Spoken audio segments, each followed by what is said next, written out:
Quero saudar os irmãos mais uma vez, com a paz de Cristo.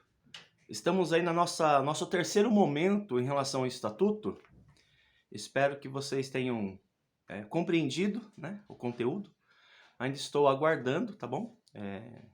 Perguntas, comentários, caso haja. Muito bem, nós vamos entrar agora no capítulo 5. Capítulo 5, Assembleias.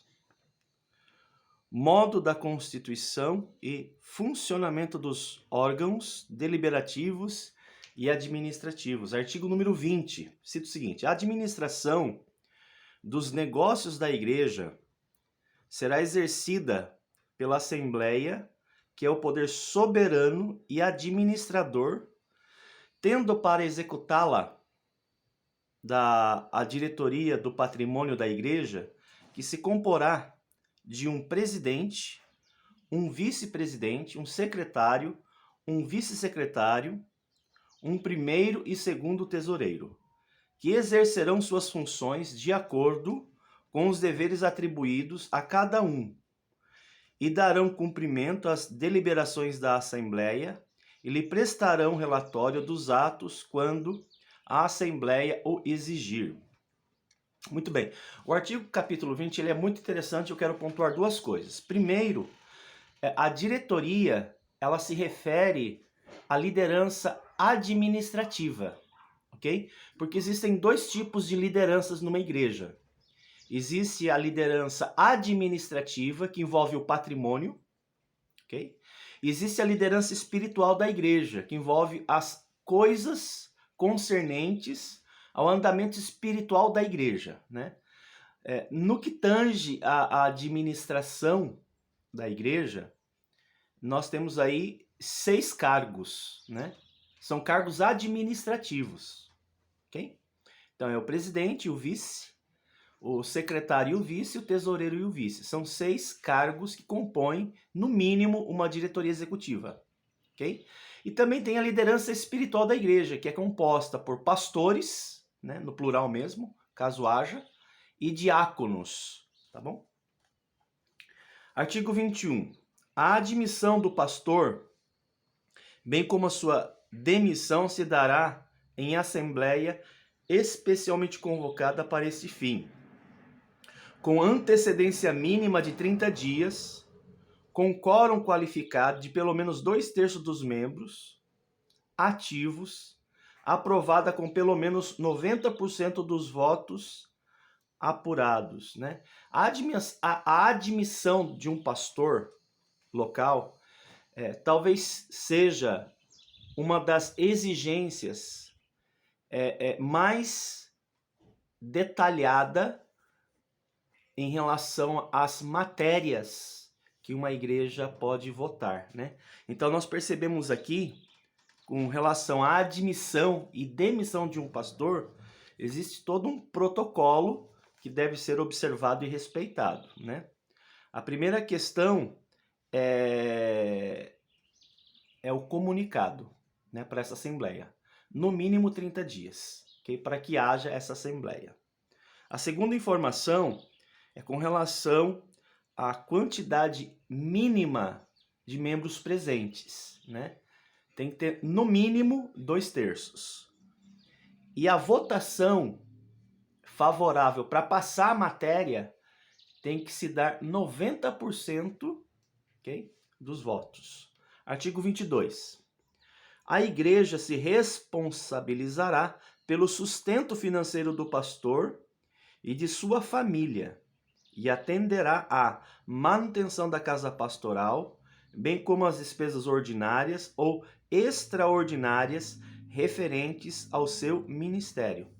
Então, essa questão do salário e das despesas do pastor, numa próxima ocasião oportuna, a gente vai conversar um pouquinho sobre o que seria ideal, né, para que um pastor pudesse estar à frente de um trabalho de uma igreja local, né? E então o pastor normalmente ele tem o seu salário, né? O seu salário. Normalmente a igreja se responsabiliza pelas suas despesas ordinárias, que tem a ver, né? Inclui aí telefone, internet, água, luz, INSS, tanto dele quanto da sua esposa, né? E também tem a questão de despesas extraordinárias, né? Às vezes aquelas despesas que fogem o controle mensal, né? Não que foge o controle mensal, são coisas que não são previstas, né? Algumas igrejas até compõem, como chama? Plano de saúde, né? Então depende muito da condição financeira da igreja, né? Mas isso é a responsabilidade da igreja, né? Em alguns casos, né, há de se liberar o obreiro para que ele trabalhe fora. Cada família vai determinar o seu ganho, suas despesas, né?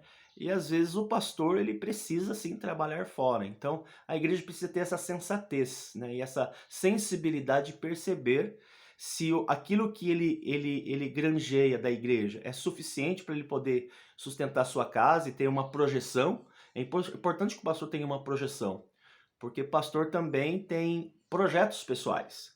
Então, se ele quer talvez alcançar projetos especiais, ele vai precisar talvez ter um trabalho paralelo, desde que, né, ele não negligencie o seu chamado de servir a igreja com o trabalho do pastoreio, tá bom?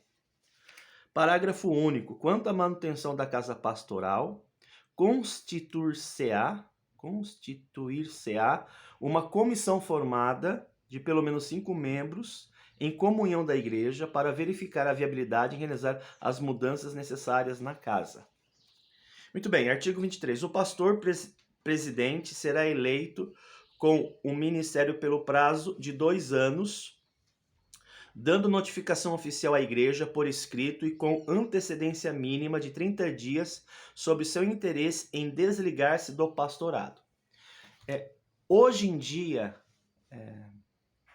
o Estado ou o município, ele exige o começo e o fim, né, dessas questões. Embora quando a gente recebe um pastor local, ele diz assim, né, abre aspas, eu quero servir nessa igreja enquanto bem servir o Senhor. Essa frase que se usa, né? E às vezes oscila, né? Existem pastores que vão para um trabalho e ficam muito pouco tempo, eles não conseguem se casar com a igreja, né? A gente conhece casos assim. Também existem casos que o pastor consegue ficar 1 ano, 2 anos. Tem pastores que já estão no mesmo ministério há mais de 40 anos. Então isso depende muito. Essa questão de 2 anos aqui é uma exigência. É importante que se coloque um prazo, né? E a igreja pode, né, cada 2 anos, ir verificando essa questão, né?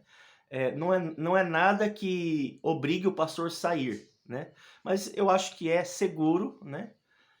Fazer essa reavaliação cada 2 anos é uma exigência em questão de prazo, tá bom? E uma vez o pastor querendo desligar-se, é importante também que ele avise, né, com antecedência, que pede 30 dias. Parágrafo 1º.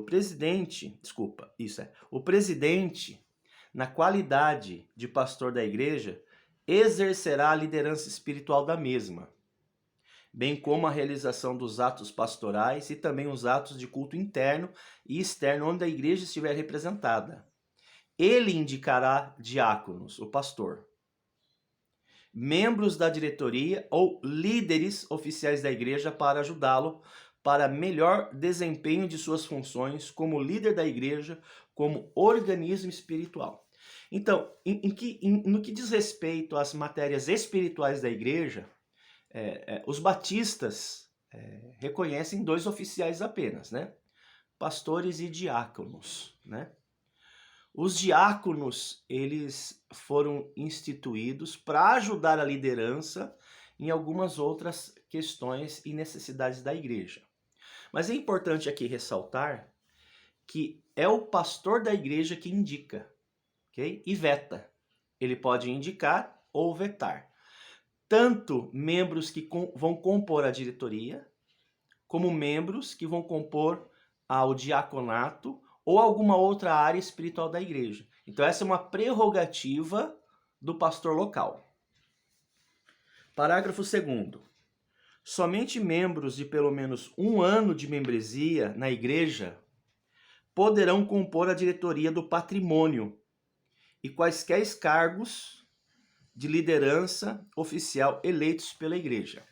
Então, é importante ressaltar isso, embora seja bem óbvio, para alguém fazer parte de alguma diretoria, né, de algum diaconato ou alguma liderança, tem que ser membro da igreja. Tem que ser membro em comunhão, okay, com a igreja.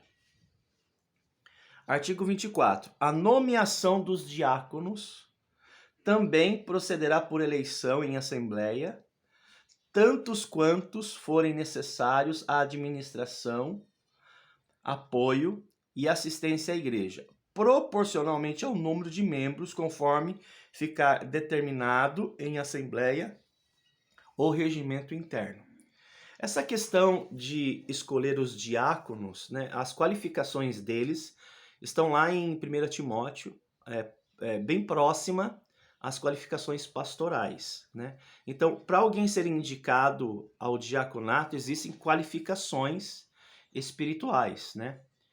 E é importante também destacar aqui que essa questão de quantos diáconos a igreja precisa é muito relativo, né? A questão é, na medida que a igreja cresce, a assistência às famílias ela se faz necessária, né? Às vezes o pastor local ele não dá conta de acompanhar muitas famílias, né? Nem um missionário consegue fazer isso. Embora o perfil de um missionário, de um pastor missionário, seja bem diferente em muitos aspectos de um pastor local, mas também é verdade que muitas características de atuação de um pastor assemelha-se à postura de um missionário. Mas é importante, nós estamos falando de um pastor local. O pastor local ele vai precisar de ajuda em alguns quesitos no que tange a assistência às famílias. Existem pastores que conseguem lidar muito bem, por exemplo, com 20 famílias. 20 famílias, nós estamos falando no mínimo de 60 pessoas, né? Um pastor. Alguns conseguem. Outros não conseguem dar conta de 20 famílias, né? Não conseguem mesmo. Depende muito do pastor, da dinâmica, da personalidade, da agenda dele, né? Depende muito. Existem pastores que dão conta de 5 famílias, né? Mais ou menos 30 pessoas. E na medida que a igreja cresce, se há necessidade da igreja, né, eleger, né, o pastor vai indicar e a igreja vai escolher. Quem serão esses homens que vão auxiliar o pastor nesse trabalho de crescimento e administração da igreja? Nós estamos chegando próximo dos 13 minutos, eu só vou concluir aqui o parágrafo 1º, tá bom? Deixa eu ver se tem mais alguma coisa. E o parágrafo 2º, aí eu fecho esse vídeo, esse terceiro vídeo. Parágrafo 1º. Os diáconos serão indicados e escolhidos de acordo com os pré-requisitos, foi o que eu tinha dito, né? Em Atos 6 e 1 Timóteo, eu já tinha comentado isso. Parágrafo 2º. O período do ministério diaconal será igualmente de 2 anos, dando notificação oficial à igreja por escrito, ok? E com antecedência mínima de 30 dias sobre seu interesse em desligar-se da função, tá bom? Então essa questão de período é uma exigência, por isso está aqui registrado. E normalmente é assim mesmo, né? No caso dos diáconos, a questão do pastor é por tempo indeterminado, né? Mas normalmente os diáconos, eles têm igrejas que a duração é de 1 ano, né? Oscila bastante. Mas aqui fica aí registrado essa questão do período que atua. Eles poderão ser reeleitos, ok? Poderão ser reeleitos. Existem algumas igrejas que permitem haver 2 eleições. Na terceira, ele é obrigatoriamente dispensado para ele poder descansar, né? 1 ano, aí ele pode voltar no próximo ano, tá bom? Gente, então por hora é isso, né? A gente segue aí o artigo 25 no próximo vídeo. Deus abençoe todos vocês.